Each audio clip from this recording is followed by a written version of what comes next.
Oh, stories.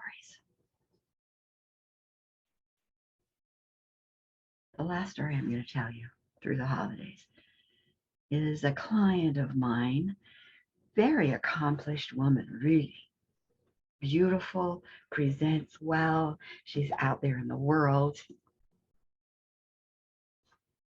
Nobody knows, or few, that in her home, she is an abused woman, an emotionally abused woman, discounted, made fun of, given the silent treatment for over 20 years. Over 20 years. She's put up with it. So she decided just before the holiday, she said, no, I'm finished. I'm not going to do this anymore. And she moved out. She called me and said, I've been out now for about 3 weeks and I'm ready to take the next step. And the next step involves working, an agreement out with him as far as how we're going to be together as we separate our assets, part of the separation process. And she said, the problem I have is that there are experiences and people who, I'm going to see if I can remember her words, who expand life. Tribes that value each other expand life. Tribes who take responsibility for their own emotional upset expand life. Tribes who are kind and generous and respectful expand life. So she said, there are people who expand life. I said, yes. She said, there are people that destroy life. That was the word she used. Destroy life.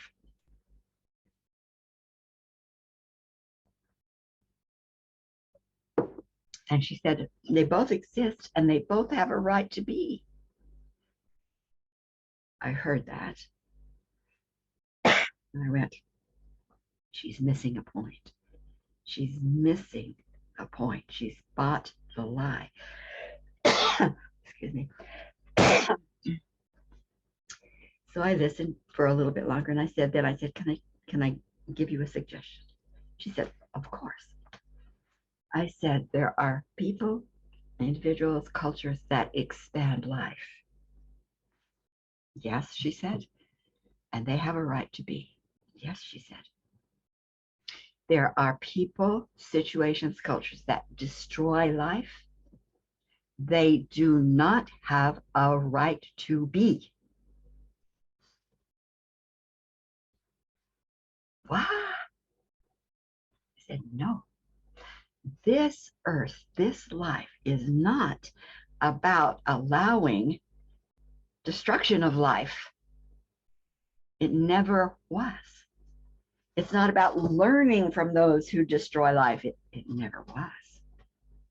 This is about identifying, which you have just done, that there are those individuals, concept cultures that will destroy life.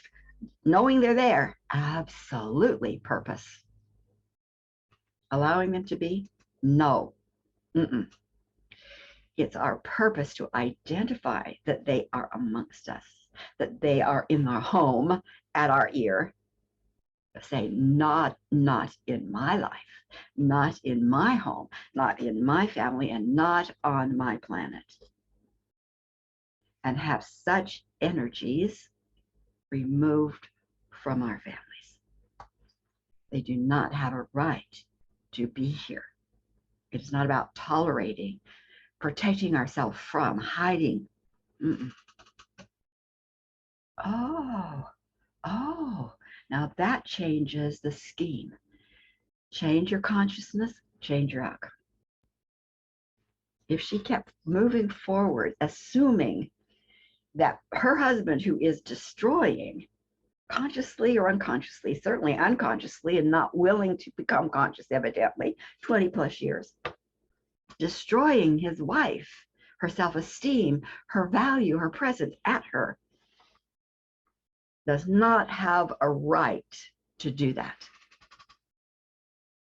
He changes, the energy behind him changes, his wounding behind him gets changed. That energy has to be removed. She doesn't have to tolerate it. Now that is a game changer for her. She doesn't have to fight it.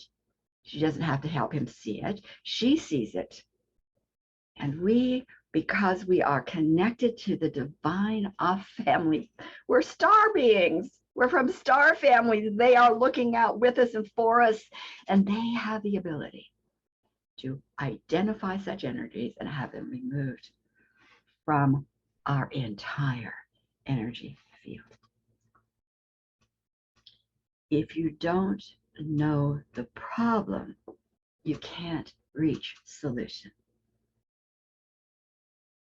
If you know the problem and have no solution, you do not have a different outcome either. So you might know that there are destructive forces in your life, but you don't have a solution. You don't have the means, you don't have the understanding, you don't have the processes to remove that energy from your life. You know, but you're still locked in. Problem, identify it, name it, take action on it. Correct action to remove the problem. My whole career has been about helping individuals pull out of the mud and mire of their trauma and their misconceptions, give them tools to brush themselves off, to see themselves more clearly, and to walk upright. And the world changes. I love it. I'm so passionate for your light, for your beauty on the planet. It's there. I know. 2022 may not be about expanding what you're already doing as much as deepening what you already know and learning what you don't know so that you have all you need to stand upright. Join me. Love you.